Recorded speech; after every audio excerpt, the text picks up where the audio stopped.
So with that, allow me to introduce our first speaker. This morning is Carlos Suarez.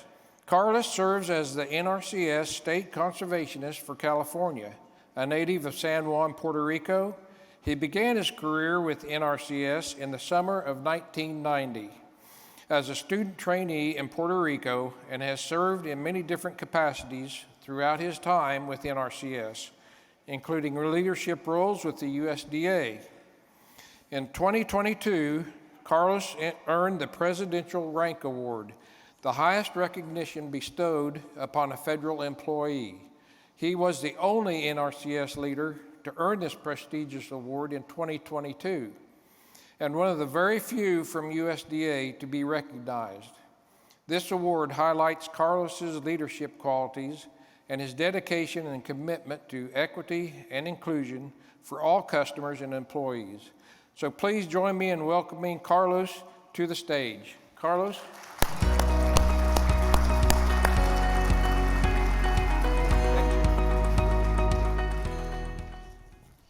Good morning, everyone. Buenos días to those that speak Spanish, so I can practice my Spanish here. You know, I was thinking how I was going to start my presentation today, and I had a plan already set up, and I thought, this is going to work really well. I'm going to say this. It's going to get all the audience laughing and so forth. But then Pat Mahomes changed that on Sunday. So, go Chiefs. Go 49ers. But thank you so much for allowing me to speak to all of you today. And I feel like I'm in family. When I started my career 31 years ago in Puerto Rico as a student intern, very first thing that I did, working on the field office back in the southwest part of my beloved island, is going on a project with a conservation district. It wasn't an NRCS or SCS project, actually, Soil Conservation Service at the time. It was with the district, the Southwest Conservation District for Puerto Rico, for the Caribbean. And that's where I started to learn about partnership. And then when I had the opportunity after graduation and start my career and my blessed career with this great agency in West Virginia. We have people from West Virginia here? Go Mountaineers. We did the same thing. So that's been a common thread along my 31 years, 11 states, 2 diplomatic assignments, is that partnership and working with districts. So I'm going to talk to you a little bit about what we're doing here in California with our great partners from CARCD, CDFA, the California Department of Food and Ag, and also the Department of the Extension Service, University of California Extension Service, and how we're fostering that partnership and expanding that partnership along all the 90 RCDs, the 55 NRCS field offices across the board, the 58 extension offices that we have in the state, and all the support that CDFA provides us in the state. So my title of this is California Conservation Partnership Program. This is nothing new, and as we go through this presentation, and as I go to talk to you, you're going to find out and you're going to realize, Carlos, we're doing this in Nebraska. We're doing this in Indiana. We're doing this in Florida. Yeah, I totally agree. Every state and territory represented here is doing something that touches on partnerships. What we did in California is we took it to another level. We strengthened that. We more than formalized it. We're strengthening it so that our goal at the end of the day, my level of success and how we're going to measure partnerships is that anyone going into our offices don't know what agency that person works for. That is the measure of success. That when you talk to a soil conservationist or you talk to an RCD conservationist, they don't know what agency that person works for. But they know that they are providing a service, that we're providing a service to them to get conservation on the ground. So how do we start it? How do we widen the circle of how we do this? And I want to talk about some of the accomplishments that we already have in this great partnership that we have, and how we're furthering that partnership to districts and other partners. Because we started with these 4 core partners that we have in the state, but our goal is to continue expanding to others. How do we start it? There is the National Conservation Planning Partnership. That's been going on for quite some time. Rich Dusterhouse, who unfortunately, as you know, was not able to be with us today, is a great part of that partnership, along with NRCS, with Astor Boozer, who is representing us at that level with NRCS and nationally. What we're taking is those principles of NCPP and applying it in California, to our needs, to our situations, to our needs, and furthering that and expanding that even further. So we have 4 principles on C2P2. They might come up to you like, yeah, those are pretty logical, yet they are so integral that we need to make sure that we are addressing each one of them and working towards those principles. The first one is customer needs. And I always use this example. And I was actually talking with a farmer last week on this. I am not a first new farmer. And trust me, in California, we have a lot of new farmers that don't know about our services, don't know about RCDs, don't know what we can offer. And I was telling this person, his name is Ignacio, he goes by Nacho. I said, Nacho, we come to you at your request, not the other way around. We come to you at your request. We serve your needs. We evaluate your needs, and then we develop that plan, those solutions for you to implement at your pace, at your time. So we need to be very cognizant of those customers' needs.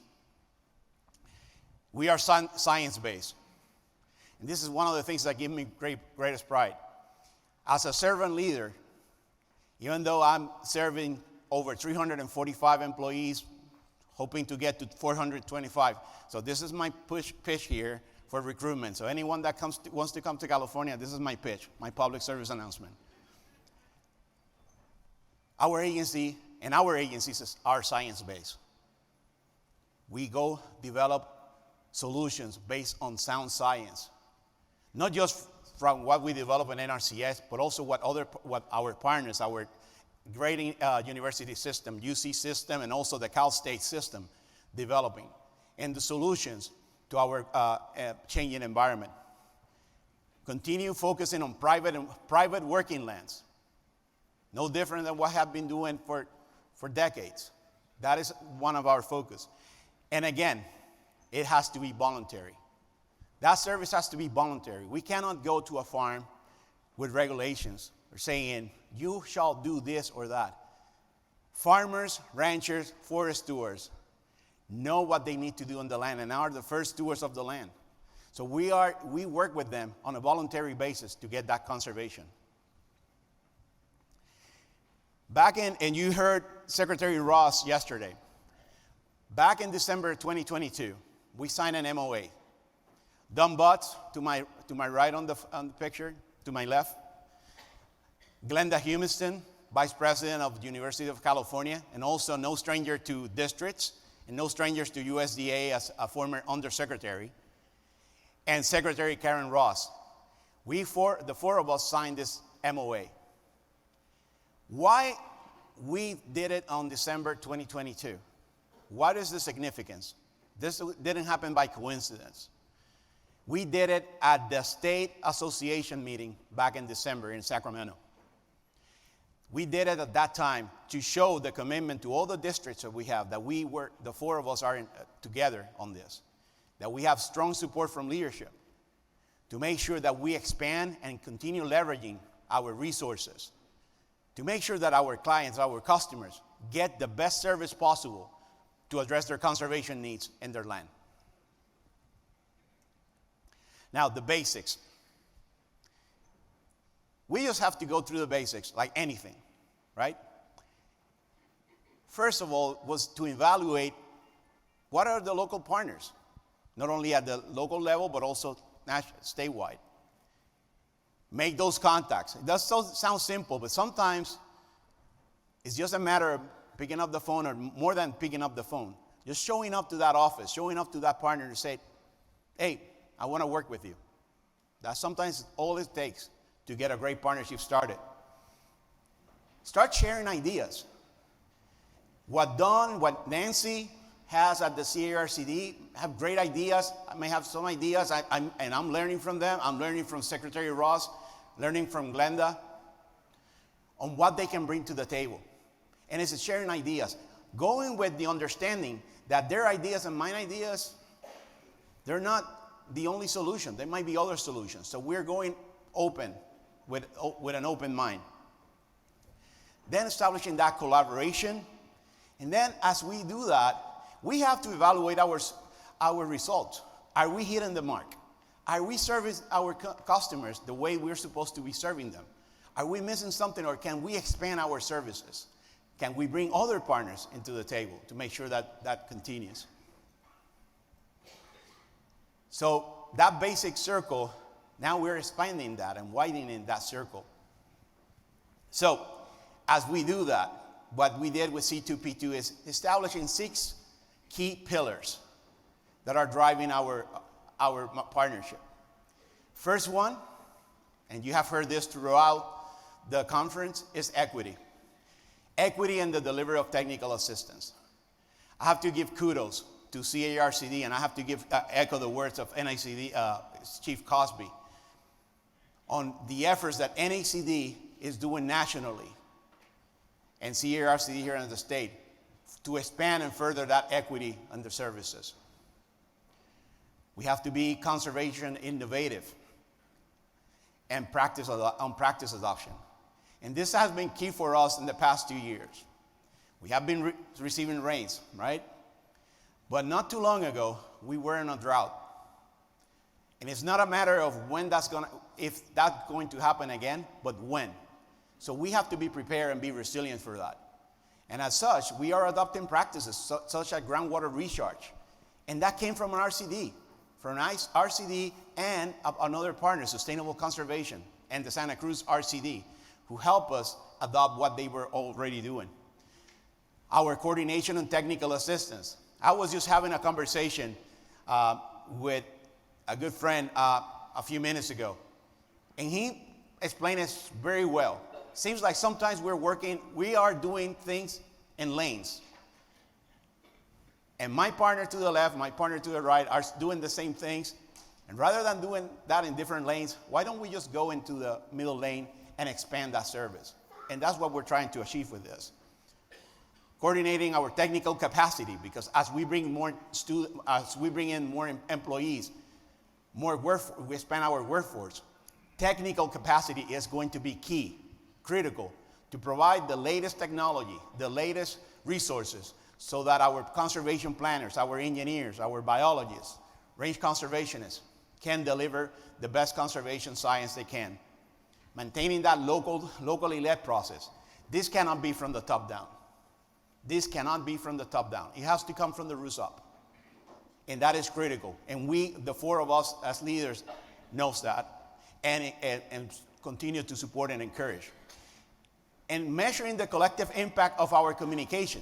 We have to communicate we have to tear down those silos and communicate between RCDs, CDFA, Extension, NRCS, other partners, so that we can continue exchanging that information and making sure that we're hitting the mark as we provide services. 2023, and I'll talk about some of the accomplishments that we're already having. And one of them is on the technical capacity. We interview over 120 of our members of our organizations, and we listen to what their needs are. What is it that you need as a technical expert, as a conservationist? What are the things that we're missing that we can be providing to you? Based on that input, we started developing partnership training modules that are available to all of our partners, RCDs, NRCS, CDFA, Extension, to build building those connections and building that partnership skills. And what we found out, to no surprise to many, is that there are a lot of partnership efforts of collaborations already underway. A lot of them. We're building in those successes. And those areas or those offices or those districts where they're starting to do that, they're taking advantage of that and developing their own. But that's where the key is, and that collaboration, that exchange of information, so that we can serve our customers, whether it's in Southern California, here with Greater San Diego RCD, or East Stanislaus Resource Conservation District, or Imperial Conservation District, you name it, Yolo County, whatever the RCD is and the offices that we're serving, that we're taking that collaboration and expanding it. And as you can imagine, this picture just showed the collaboration that is already happening. Whether you're building soil health courses or soil health on the ground, whether we're meeting with leadership officials on a leadership development program that we have in the state, working on groundwater recharge efforts, or working with tribes, and I'll talk about that in a moment. There are already many examples of leadership, many examples of collaboration and partnership in the state. Some of those examples, successful examples, we did a partnership starter kit to establish early and meaningful connections. And I say this because sometimes we have partners, as I mentioned earlier, we have offices where they may have a great partnership in one office, whether it's the RCD, but then we have new employees coming in from NRCS and want to help them expand that. We also wanted to do a roadmap, a partnership roadmap, that help those local offices and RCD offices and extension offices deepen and enhance their partnerships. There are so many examples here. I'd be remiss if I don't mention some of them, but Glenn County RCD and my good friend Candy Manihart. We're doing a lot of work with Candy and Rita and her team on soil health. We are working together on that. This is one of the examples where you go to that office and you don't know who's working for whom. Because our customers, what they see is this is the conservation team. And that's what we want to see across the state.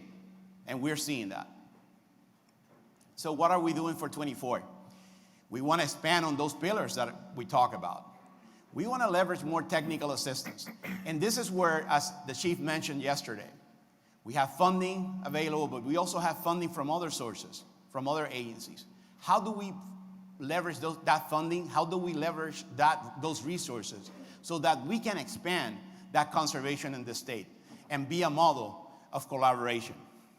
One of those examples is the establishment of soil hubs by the RCDs to expand and leverage more technical assistance, including soil health and other conservation practices.